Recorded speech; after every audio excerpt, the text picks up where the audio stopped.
I went on vacation to visit the Caribbean. When I came back, my daughter had liquidated my house for $100,000 below its value to invest in my son-in-law's business. When I opened the door, they mocked me. "What are you doing here? You're homeless now." I replied that the house they sold was actually, "I'm glad to have you here. Follow my story until the end and comment the city you're watching from so I can see how far my story has reached." The Caribbean sun had been kind to me. For 2 weeks, I'd felt like myself again. Not Donald the worrier, not Donald the provider, just Donald. At 62, I figured I deserved those lazy mornings on the beach in Barbados, the rum punches at sunset, the simple pleasure of reading a book without my phone buzzing every 5 minutes. The flight back to Denver was smooth, and I dozed most of the way, still feeling that vacation glow. I'd even managed to bring back some local rum for Skylar and that expensive coffee Marvin always went on about. Maybe it was silly, but I still believed in small gestures. After all, Skylar was my only daughter, my only family, really, and despite our occasional disagreements, I loved her fiercely. The taxi pulled up to my house on Maple Street just as the sun was setting. I'd lived there for 18 years, ever since the divorce from Skylar's mother. It wasn't fancy, but it was mine. A modest 2-story colonial with blue shutters and a small front garden that I took pride in maintaining. The roses were blooming beautifully. Mrs. Patterson next door must have watered them while I was gone, bless her. But something felt off as I approached the front door. There were unfamiliar cars in the driveway, a sleek black sedan and a moving truck. My stomach clenched. Maybe Skylar was helping a friend move? Though she'd never mentioned anything about that before I left. I fumbled with my keys, noticing that the lock felt different somehow. When I finally got the door open, the sight that greeted me stopped me cold. The living room was completely empty, not just rearranged, empty. The couch where I'd watched Sunday football for years, the coffee table that still had ring stains from where Skylar used to set her hot chocolate as a teenager, my father's old recliner. Everything was gone. What the hell? I dropped my suitcase right there in the doorway. That's when I heard voices coming from the kitchen. Familiar voices that made my blood run cold. "I told you he'd show up eventually." Marvin's voice carried that smug tone I'd learned to hate over the past 2 years since he'd married my daughter. "Well, he's going to have to deal with it," Skylar replied, and I could hear that defensive edge she got when she knew she was in the wrong. I walked toward the kitchen, my legs feeling like lead. Each step echoed in the empty house, amplifying the growing dread in my chest. When I reached the kitchen doorway, I saw them both sitting at my kitchen table, the only piece of furniture left in the house. Skylar looked up at me with an expression I'd never seen before. Not guilt, not embarrassment, something colder. "Dad, you're back early." "Early?" My voice came out as a croak. "What's going on here? Where's all my furniture?" Marvin leaned back in his chair, that irritating smirk spreading across his face. He was a tall, thin man who always dressed like he was heading to a business meeting, even when he was just sitting in someone's kitchen. "Donald, sit down. We need to talk." "Don't tell me to sit down in my own house. Where are my things?" Skylar stood up slowly. At 34, she still had that defiant posture she'd perfected as a teenager. Chin raised, arms crossed. "Dad, the house sold. We closed on it 3 days ago." The words hit me like a physical blow. "Sold? What do you mean sold? This is my house." "Actually," Marvin interjected, pulling out a manila folder from the table, "it's not. It never was." My hands started shaking. "That's impossible. I've been paying the mortgage for 18 years. I've been living here for 18 years. Skylar's expression softened just slightly, but not with sympathy. More like the look you'd give a confused child. "Dad, the house has been in my name since I turned 18. Don't you remember? You put it in my name for tax reasons after the divorce." The room started spinning. I gripped the door frame to steady myself. That's not how it was supposed to work. You were supposed to transfer it back to me when you were older." "Transfer it back?" Marvin laughed, actually laughed. Why would she do that? "She's been the legal owner for 16 years. I looked at my daughter, really looked at her, searching for some sign of the little girl who used to make me Father's Day cards with her tiny handprints. "Skylar, honey, you can't just sell my house without telling me. Where am I supposed to live?" "That's not really our problem anymore, is it?" Marvin stood up, straightening his tie. "The sale went through. The new owners take possession tomorrow morning." "Our problem?" I stared at him. "This is my daughter we're talking about. Skylar, Tell me you didn't really do this. But Skylar was looking at the floor now, and I could see the truth in her avoidance. We needed the money, Dad. Marvin's business opportunity came up, and we had to act fast. What business opportunity requires you to sell your father's house without even telling him? A restaurant chain, Marvin said proudly. 3 locations to start with. We needed liquid capital fast. So you sold my house for restaurant money? My voice was getting louder now, echoing in the empty space. It wasn't your house, Skylar snapped, finally looking at me again. Legally, it was mine, and yes, we sold it. For $250,000. I felt my knees go weak. $250? This house is worth at least $350, maybe $375 in this market. Marvin shrugged. We needed a quick sale. Cash buyer, no inspections, closed in a week. You sold my house for $100,000 under market value. The betrayal was crushing, but the financial stupidity made it even worse. We sold my house, Skylar corrected, her voice turning cold again. And we got what we needed. I stared at my daughter. This woman I'd raised, supported through college, walked down the aisle just 2 years ago. Skylar, where are my things? My clothes, my photos, my father's watch collection? Most of it's in storage, she said, not meeting my eyes. Unit 47 at you store it on Colfax. Here's the key. She tossed a small silver key onto the table. Most of it? Marvin cleared his throat. Well, some things weren't worth storing. We had to make decisions. What kinds of decisions? Your father's old furniture, some of the outdated electronics, books that were just taking up space. Skylar listed off items like she was reading a grocery list. You threw away my father's furniture, his desk where he wrote letters to my mother during the war. Dad, it was falling apart. No one wants old furniture like that anymore. I felt something break inside me. Not just my heart, but something deeper. Some fundamental trust that I'd never imagined could be shattered. How long have you been planning this? Skylar and Marvin exchanged a look. A few months, she admitted. You've been planning to sell my house for months, and you didn't think to mention it when I told you about my vacation? We figured it would be easier this way, Marvin said. No drawn-out emotional conversations, no guilt trips. Guilt trips? I couldn't believe what I was hearing. I'm your father, Skylar. Doesn't that mean anything to you? She sighed like I was being unreasonable. Of course it does, but I'm a married woman now. I have to think about my future, my family. I thought I was your family. The silence that followed was deafening. In that moment, standing in my empty kitchen, looking at my daughter's indifferent face and her husband's smug expression, I realized that I'd lost more than just my house. I'd lost my daughter too. So, what am I supposed to do now? I asked quietly. Marvin checked his expensive watch. Well, you can't stay here. The new owners are doing a walkthrough tomorrow morning at 8. Where am I supposed to go tonight? Skylar finally showed a flicker of something that might have been guilt. There's a nice Holiday Inn about 10 minutes from here. I'm sure they have rooms available. I stared at her for a long moment, waiting for her to realize what she'd just suggested, that her father, who had just returned from vacation to find himself homeless, should go sleep in a hotel room. She didn't seem to realize anything. I see, I said finally. And in that moment, standing in my empty house, looking at the 2 people who had betrayed me so completely, I made a decision that would change everything. I was done being Donald the pushover, done being Donald the easy target. It was time they learned exactly who they'd been dealing with all these years. I spent that first night at the Holiday Inn staring at the ceiling and trying to make sense of what had happened.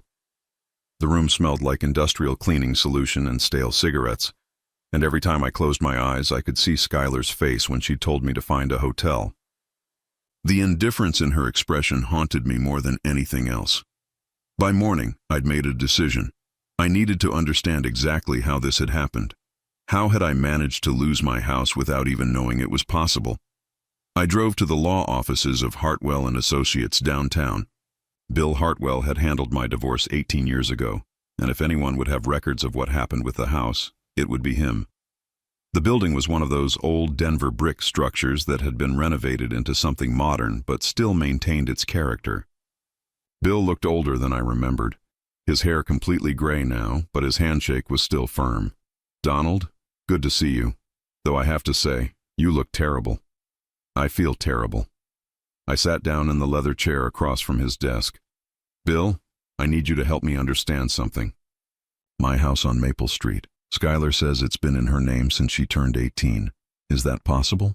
Bill's expression shifted, becoming more serious. Let me pull your file. He walked to a filing cabinet and returned with a thick folder. As he flipped through the pages, I could see his frown deepening. "Here it is," he said finally. "Yes, we did transfer the deed to Schuyler's name in 2006. She had just turned 18. But why? I don't remember agreeing to that." Bill put on his reading glasses and studied the documents more carefully. "According to my notes here, you were concerned about protecting assets from your ex-wife. Diana was making noises about coming back for more in the divorce settlement, claiming she deserved half the house's equity since you'd bought it during the marriage." The memory came flooding back. Diana had been calling me constantly that summer, demanding more money, threatening to take me back to court. I'd been terrified of losing everything I'd worked for. "You suggested putting the house in Schuyler's name as a protective measure," Bill continued. "The idea was that Diana couldn't claim an asset that belonged to your daughter, and since Schuyler was 18, it was legal.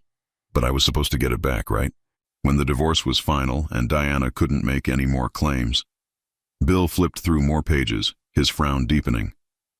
"That's where things get complicated, Donald. According to these documents, the transfer was permanent. There's no mention of any arrangement to transfer it back to you." My blood ran cold. That can't be right. I would never have agreed to just give away my house. "I'm afraid the documents are very clear. Schuyler became the sole legal owner of the property. You've been living there as well, essentially as her guest for the past 16 years. I felt sick. "But I've been paying the mortgage. I've been paying all the bills, the taxes, the maintenance. That doesn't change the legal ownership. I'm sorry, Donald, but your daughter has every right to sell that house. She always has." I left Bill's office in a daze. How could I have been so stupid? How could I have signed away my house and not even realized it? But as I sat in my car in the parking garage, another memory surfaced. A conversation I'd had with Schuyler just a few months after the transfer. She'd been starting college, and I'd mentioned something about putting the house back in my name now that the divorce was final. "Why would we do that, Dad?" she'd said. "This way, if anything happens to you, I don't have to worry about probate or anything. It's already mine." At the time, it had seemed practical. I was 44, healthy, not planning on dying anytime soon, and Schuyler was my daughter. Of course I trusted her. I'd been an idiot. I drove to the storage unit on Colfax Avenue, dreading what I might find. The facility was one of those sprawling complexes of orange metal buildings, the kind that sprouted up everywhere as people accumulated more stuff than they could fit in their homes. Unit 47 was small, maybe 10 by 12 feet. When I rolled up the metal door, my heart sank. My entire life had been crammed into this tiny space like someone was playing Tetris with my belongings. Boxes were stacked haphazardly, furniture was piled on top of furniture, and I could see that several items were already damaged. My father's antique desk, the one where he'd written love letters to my mother during World War II, was shoved against the back wall with boxes of books stacked on top of it. The finish was scratched, and one of the legs looked loose. I started going through boxes, taking inventory of what was there and what was missing. My photo albums were there, thank God, but many of the frames were broken. My mother's china was packed carelessly, and I could hear pieces rattling when I lifted the box. Then I found something that made me stop cold. In a box marked Dad's desk stuff, I found an old manila envelope with my father's handwriting on it. Important papers. Donald's inheritance. Inside were documents I'd forgotten about, papers my father had given me shortly before he died. I sat down on an overturned box and read through them. Property deeds, investment statements, bank account information. Most of it was for assets that had been liquidated years ago to pay for his medical care and funeral expenses. But there was one document that made my hands shake, a deed to a property in Montana, 40 acres outside of Missoula, with a small cabin and some outbuildings. According to the paperwork, my father had bought it in 1973 as a hunting retreat. The deed was in my name, transferred to me when I turned 21. I'd completely forgotten about it. After my father died and I was dealing with the grief and the medical bills, this remote property had just slipped my mind. I'd never even visited it. But according to these documents, I'd owned it for over 40 years. I pulled out my phone and called a real estate agent in Missoula. "Hi, I'm calling about some property I own outside your city. I'm wondering what it might be worth in today's market." After giving her the legal description from the deed, she put me on hold. When she came back, her voice had changed, become more interested. "Mr. Davidson, are you thinking about selling this property?" "Maybe. Why?" "Well, the area you're describing has become very desirable in recent years. A lot of development has moved in that direction.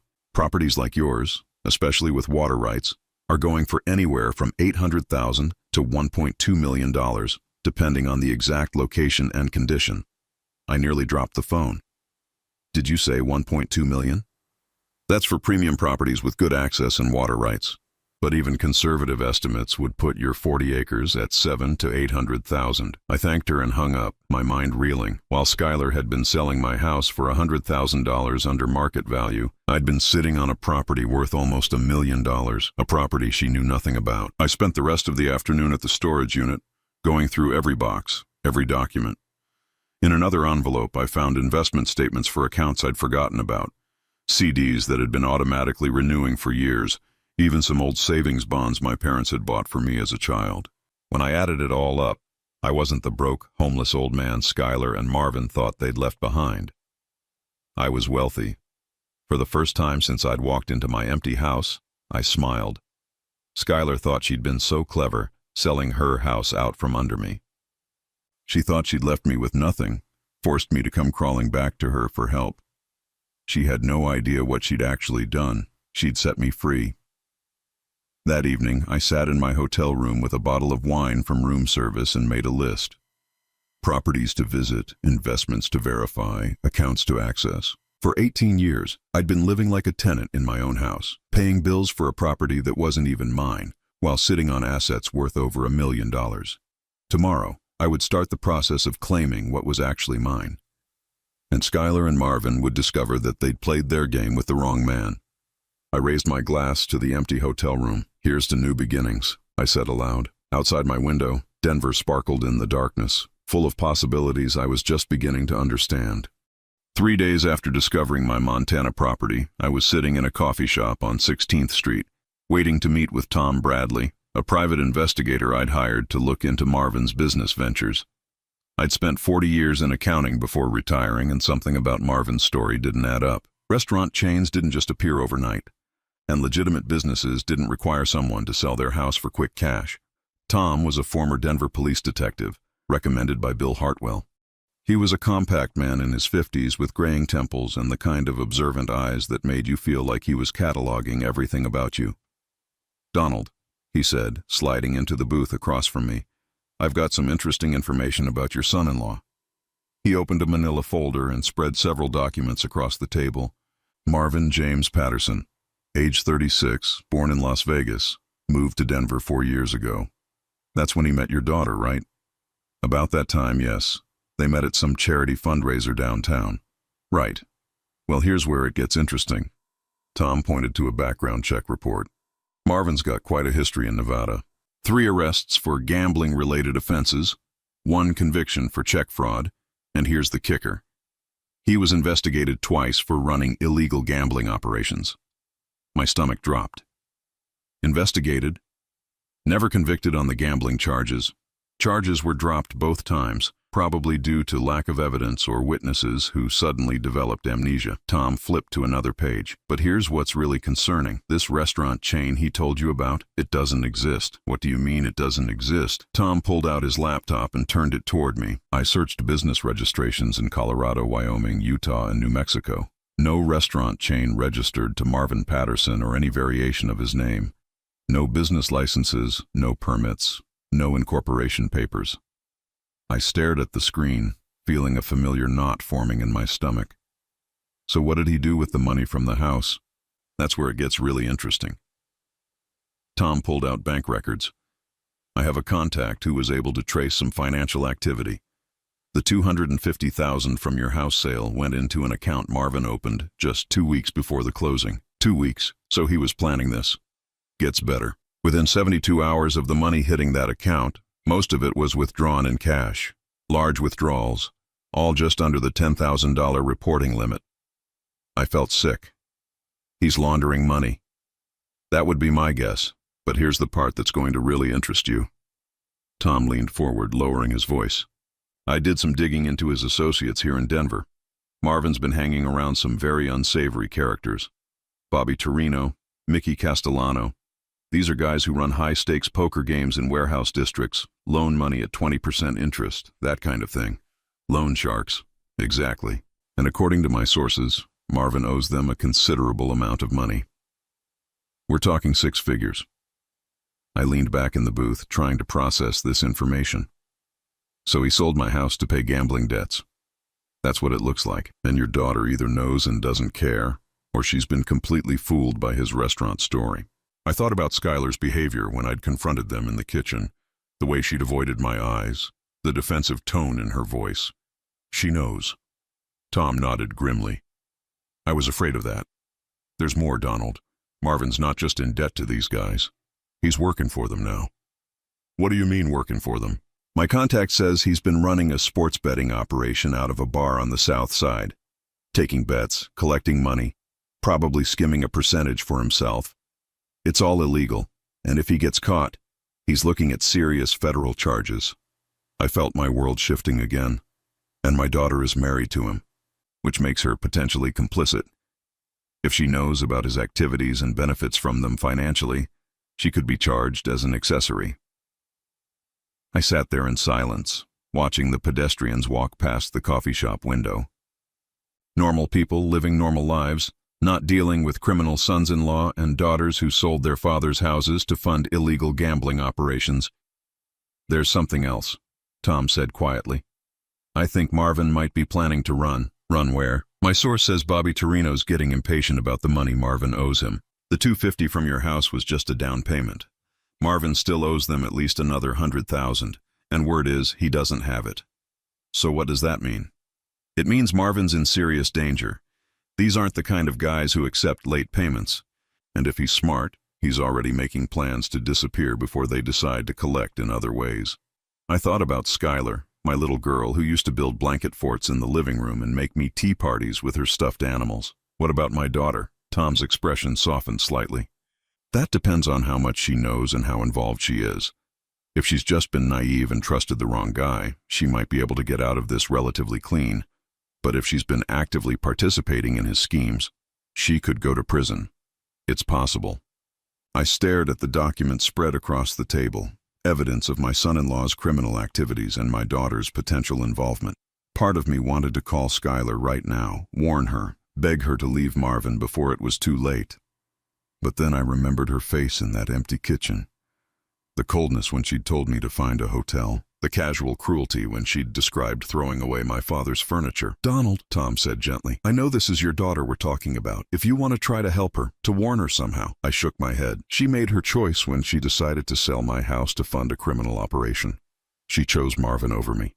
Are you sure about that? I thought about it for a long moment. Tom, when someone shows you who they really are, you should believe them. My daughter showed me exactly who she is when she looked me in the eye and told me to go find a hotel room. Tom gathered up the documents. So what do you want to do with this information? I want you to keep monitoring the situation. If Marvin runs, I want to know. If Skylar gets arrested, I want to know. But I'm not going to warn them or help them. You're sure? I'm sure. I stood up and pulled out my wallet. What do I owe you for this? $500 should cover it. I handed him the cash. Keep watching them, Tom. Something tells me this story isn't over yet.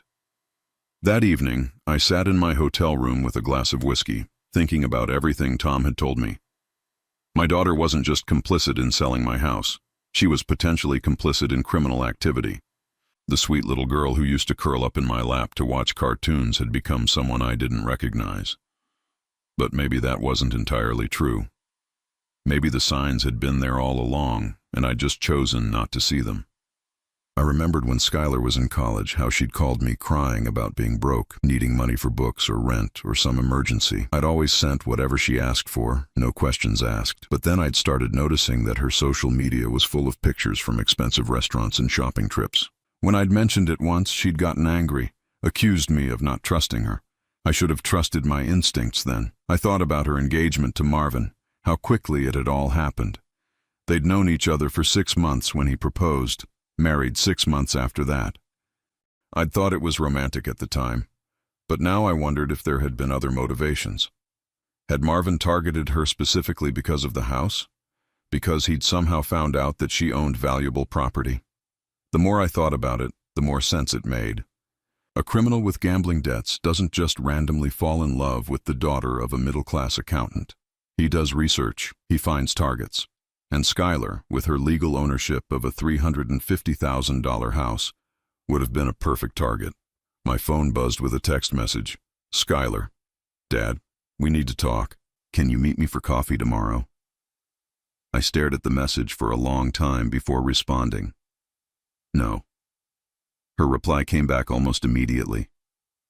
Dad, please, I know you're upset, but there are things you don't understand. I turned off my phone without responding. There were things I understood perfectly now. I understood that my daughter had sold my house to pay her husband's gambling debts.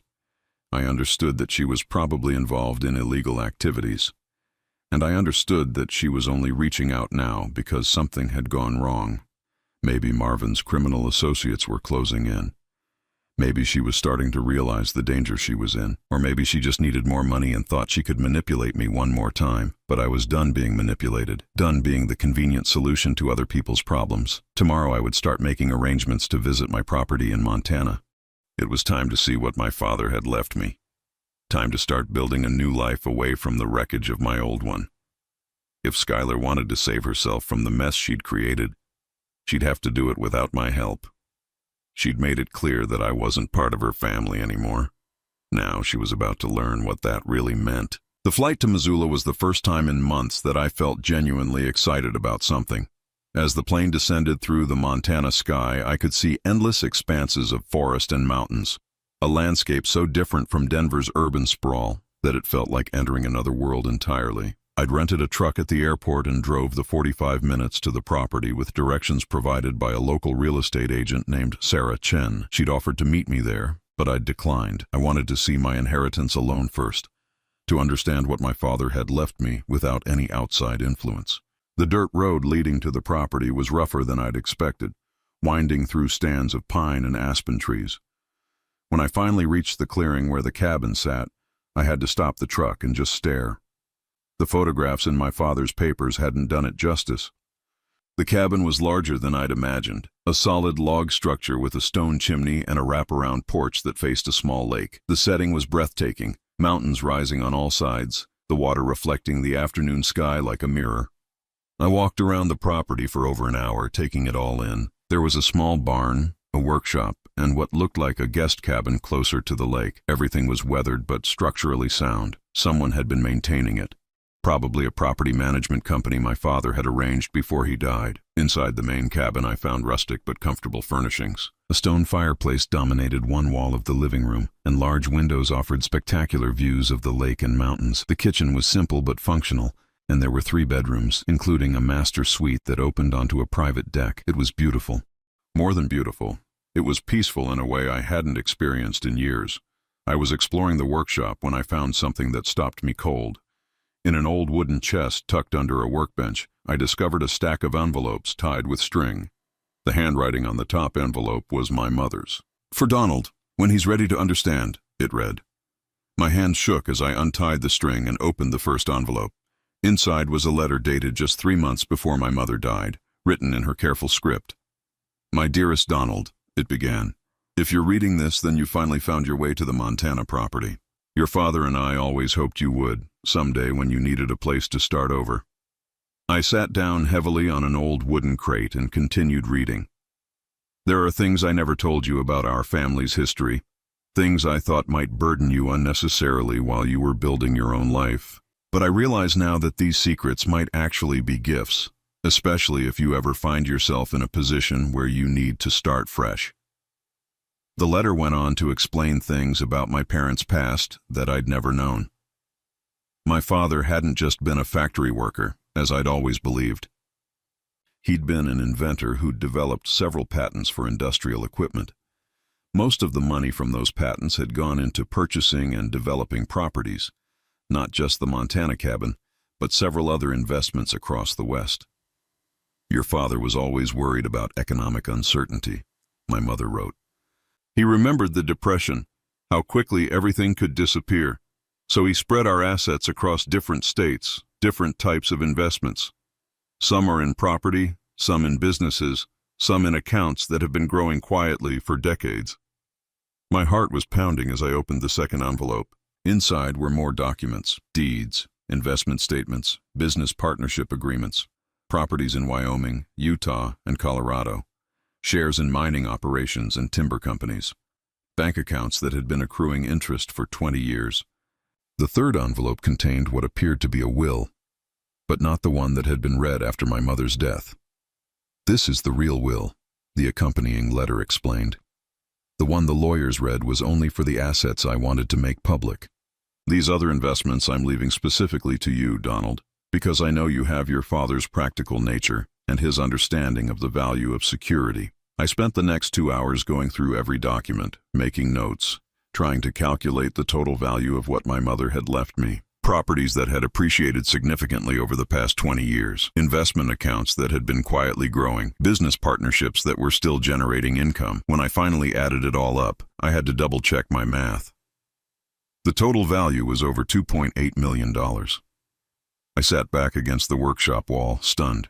While I'd been living in what I thought was my house, paying someone else's mortgage, worrying about retirement savings, I'd been sitting on an inheritance worth nearly $3 million. The final envelope contained one more letter, this one shorter but somehow more profound. "Donald, I know this will come as a shock.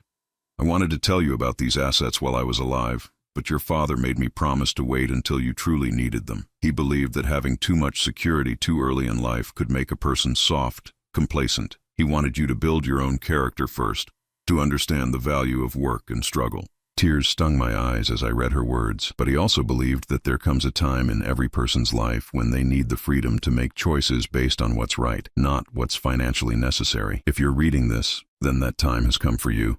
Use these resources wisely, my son. Use them to build the life you truly want, not the life others expect you to live. And remember, you owe nothing to anyone who has shown you that your well-being doesn't matter to them.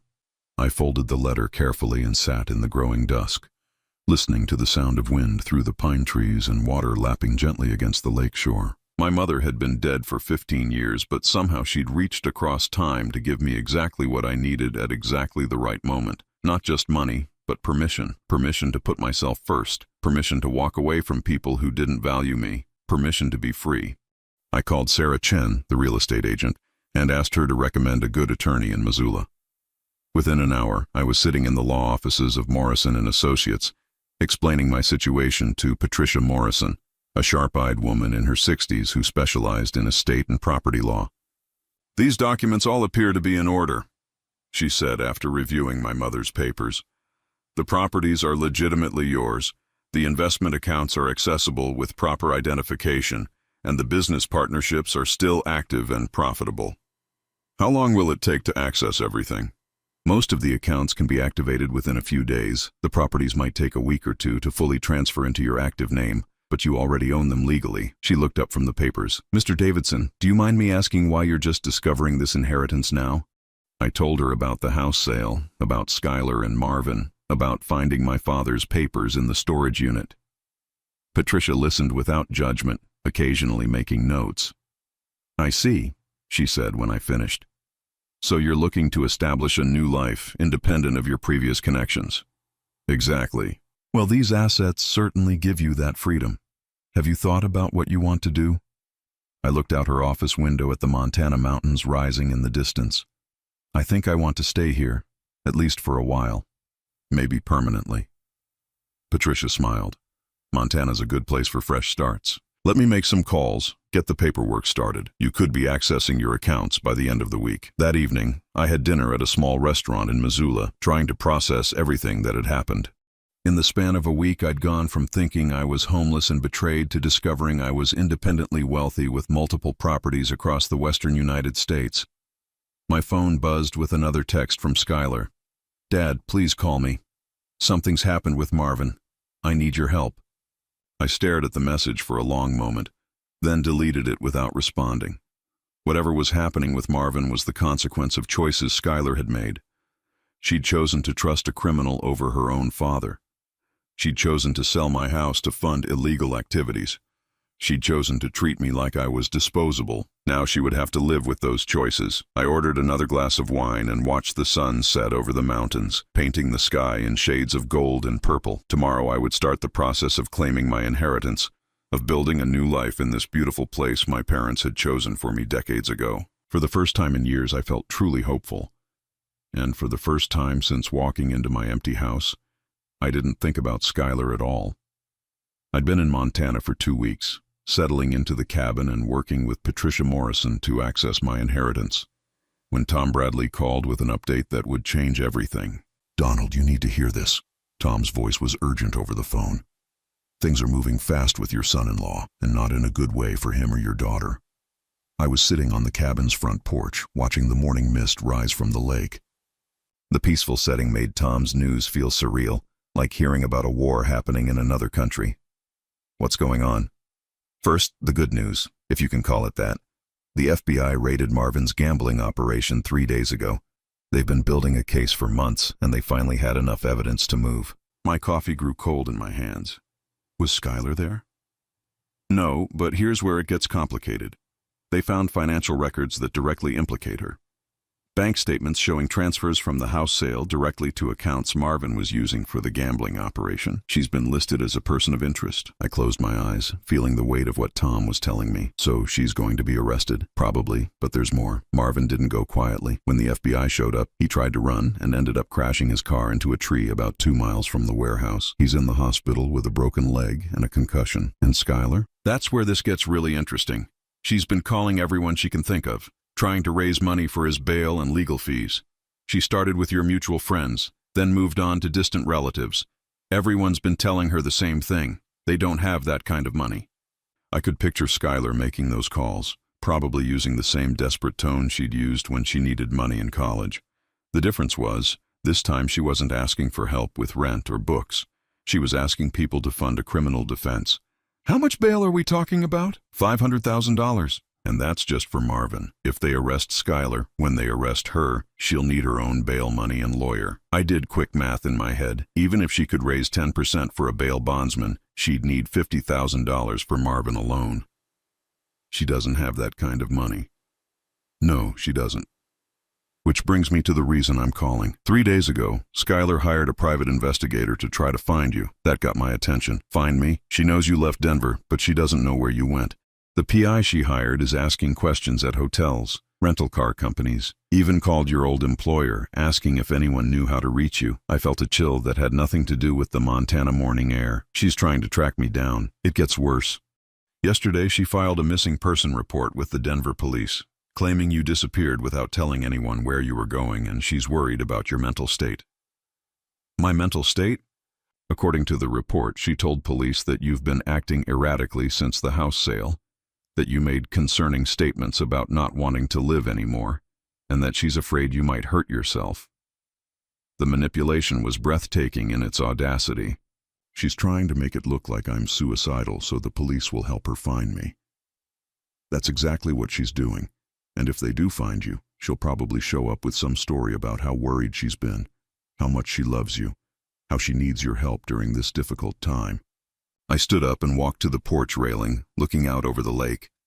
A family of deer was drinking at the water's edge, completely peaceful, unaware of human drama and manipulation. Tom, what do you think she'll do when she finds out about my inheritance? Honestly, I think she'll try to claim you're not mentally competent to handle your own finances. If she can convince a judge that you're having a mental health crisis, she might be able to get some kind of guardianship or conservatorship. The idea was so appalling that I had to grip the railing to steady myself. She would do that? Donald, this woman sold your house without telling you to fund her husband's criminal operation. She threw away your father's furniture and told you to find a hotel room. Now she's lying to police about your mental state to try to force you to help her again. What exactly do you think she wouldn't do? He was right, of course. I'd been thinking of Skylar as misguided, as someone who'd made bad choices under Marvin's influence. But the truth was much darker. She was actively trying to manipulate law enforcement to locate me against my will, planning to lie about my mental capacity to gain access to my money. There's something else, Tom continued. I've been monitoring her social media accounts. She's been posting about how heartbroken she is that her father abandoned her during her time of need. Lots of sympathy from friends, lots of comments about what a terrible daughter she must be for her own father to disappear when she needs him most. She's building a narrative. Exactly. If she can establish that you're the kind of person who would abandon his daughter during a crisis, it supports her story that you're not mentally stable. I thought about my mother's letter, her words about having the freedom to make choices based on what's right rather than what's financially necessary. Tom, I want you to stop monitoring the situation. Are you sure? Things are moving fast and, I'm sure, send me your final report and your bill, but I don't want to know what happens next. There was a pause. Donald, I have to ask, are you really prepared to let your daughter face federal charges without trying to help her? It was a fair question, one I'd been wrestling with since Tom's first call. She's not facing charges because of bad luck or circumstances beyond her control. She's facing charges because she chose to participate in criminal activity, because she chose to sell my house to fund that activity, because she chose her husband over her father. Even so, she's still your daughter. Is she? I asked. Because daughters don't steal their father's homes. Daughters don't throw away family heirlooms like garbage.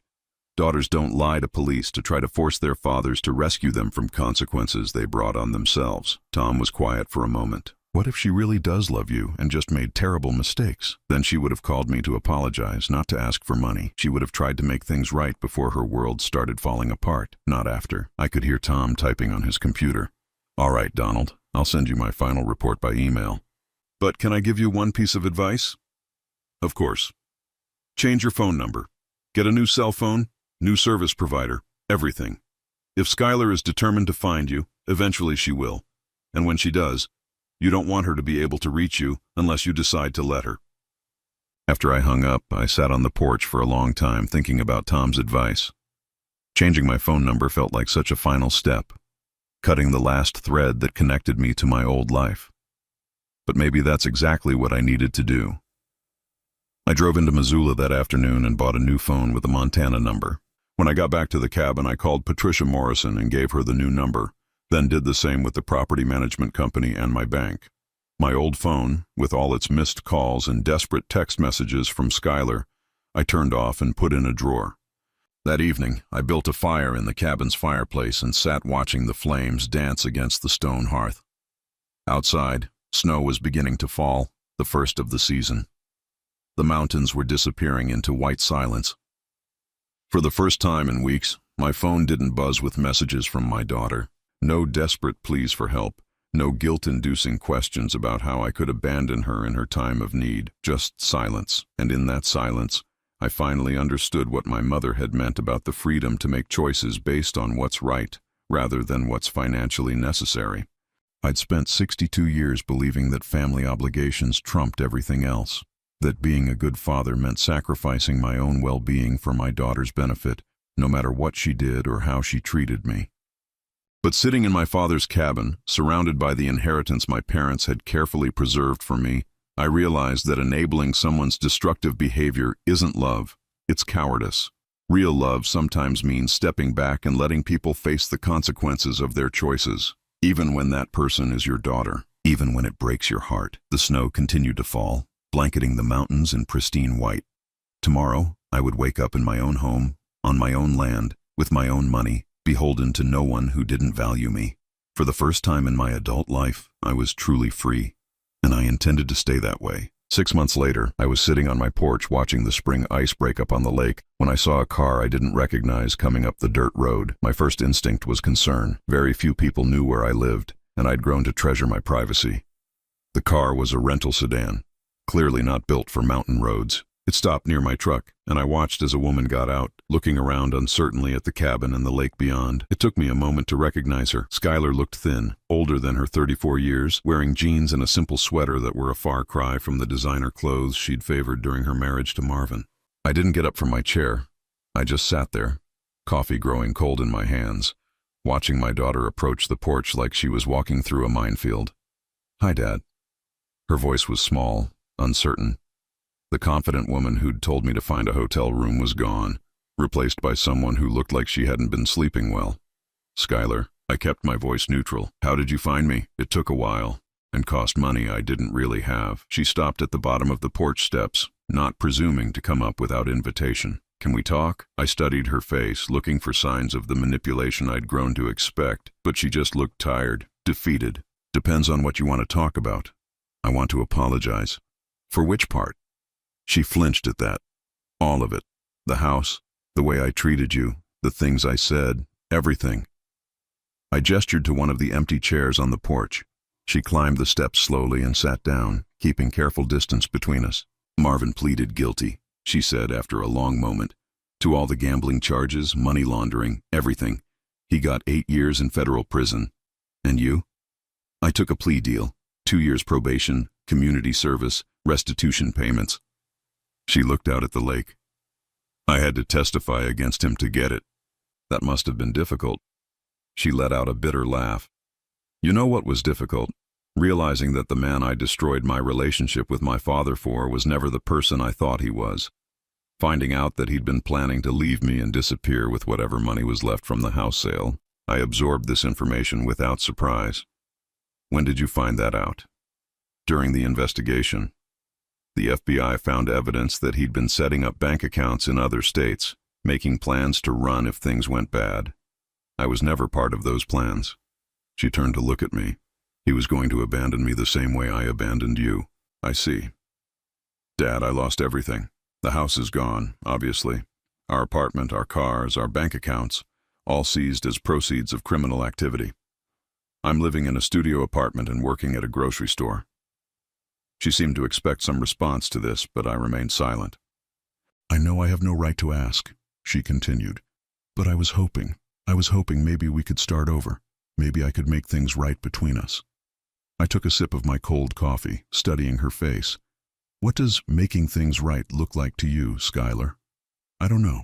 I guess I was hoping you'd give me a chance to show you that I'm not the person I was when I was with Marvin, that I can be the daughter you deserved. And what would you need from me to do that? She looked uncomfortable. Well, I know you're doing well. This place, the property. You're obviously not the struggling retiree I thought you were. There it was, the real reason for her visit. I'm not asking for money, she said quickly, seeing my expression. I need help getting back on my feet. Maybe a loan or a place to stay until I can save enough for a decent apartment. I set down my coffee cup and leaned back in my chair. Skylar, do you remember what you said to me the night I came back from vacation? She looked down at her hands. I said a lot of things I regret. You told me that the house being sold wasn't your problem anymore. You told me to find a hotel room. You watched me stand in my empty kitchen, homeless and confused, and you felt nothing. I was scared. Marvin had convinced me that... Stop. My voice was quiet but firm. Don't blame Marvin for your choices. He didn't force you to sell my house. He didn't force you to throw away my father's furniture. He didn't force you to look at your own father with contempt. Tears started sliding down her cheeks. I know I was terrible to you, but I was young and stupid and in love with the wrong person. You were 33 years old, Skylar. That's not young. That's old enough to know right from wrong. We sat in silence for several minutes. A loon called from across the lake, its voice echoing off the mountains. What do you want me to say? She asked finally. I don't want you to say anything. I want you to understand something. I turned to face her fully. The night you sold my house, you told me I wasn't your problem anymore. Well, your problems aren't mine anymore either. Her face crumpled. Dad, please. I'm your daughter. Are you? Because daughters don't steal from their fathers. Daughters don't participate in criminal conspiracies. Daughters don't abandon their fathers and then show up asking for help when their own lives fall apart. I was wrong. I was so wrong about everything. But I've learned from my mistakes. Have you? Or have you just learned that the consequences are more painful than you expected? She wiped her eyes with the back of her hand. What would it take for you to forgive me? I thought about that question for a long time. Skylar, forgiveness isn't something you can earn by showing up and apologizing. It's something that happens when the person who was hurt decides they're ready to let go of the pain. Are you ready? I am, but that doesn't mean I'm ready to let you back into my life. Her breath caught. I don't understand. I forgive you for selling my house. I forgive you for the cruelty, for the betrayal, for all of it. But forgiveness doesn't mean we go back to the way things were. It means I'm no longer angry about what happened, but we're still family. No, Skylar, we're not. I stood up and walked to the porch railing. Family is about more than blood. It's about love, respect, loyalty, support during difficult times. You showed me that those things don't exist between us. They could exist again if you gave me a chance. I turned back to her. Why would I take that risk? So you can hurt me again the next time you're desperate? So you can sell whatever I have left when you need money for your next bad decision? I would never do that again. You said you'd never sell my house. You said you'd never let anyone hurt me. You said a lot of things that turned out not to be true. She sat there crying quietly, and for a moment I felt something that might have been sympathy. But then I remembered the coldness in her voice when she told me to find a hotel, and the feeling passed. I think you should leave now, I said gently. Dad, please. Skylar. I looked at her one last time. This woman who shared my blood but not my values. I hope you build a good life for yourself. I hope you learn to make better choices and find happiness. But I won't be part of that life. She stood up slowly, defeat written in every line of her body. If I could take it all back. But you can't. And even if you could, the person who made those choices would still be you. I can't forget that. She walked down the porch steps and back to her rental car. At the driver's side door, she turned back one more time. I love you, Dad. I know you do, in your way. But love without respect, without loyalty, without basic human decency, that's not enough anymore. I watched her drive away, the dust from her car settling slowly in the mountain air. Then I sat back down in my chair and picked up my coffee. The lake was perfectly still now, reflecting the mountains and sky like a mirror. A hawk circled high overhead, riding the thermals between the peaks. For the first time since this whole ordeal began, I felt completely at peace. My daughter was alive, apparently learning to take responsibility for her choices, building a new life after the destruction of her old one. That was enough. I didn't need to be part of that life to be satisfied that she would be okay. And I was more than okay. I was free. That evening I called Patricia Morrison and made arrangements to donate $50,000 to a local organization that helped families of incarcerated individuals. It seemed like an appropriate use for some of my inheritance, helping people who were dealing with the consequences of their loved ones' criminal choices, people who were innocent victims rather than willing participants. I also made arrangements to establish a scholarship fund at the local community college for students studying practical trades. Another $50,000 invested in people who were building something positive rather than tearing things down. My parents had left me this inheritance so I could make choices based on what was right rather than what was financially necessary. Using part of it to help others felt exactly right. 6 months later, I was still living in the Montana cabin, no longer just visiting my inheritance, but truly making it my home. I'd made friends in town, joined a hiking group, even started dating a woman named Ellen who ran the local bookstore. Life was good, simple, honest, peaceful. Sometimes, late at night, I wondered what had become of Skylar, whether she'd learned from her experiences, whether she'd found a way to rebuild her life on a foundation of integrity rather than manipulation. But mostly, I didn't think about her at all. I'd spent 34 years being her father, and those years had taught me everything I needed to know about who she really was. That knowledge had set me free to build a life based on my own values, surrounded by people who respected and appreciated me. My parents would have been proud, and for the first time in years, I was proud of myself too.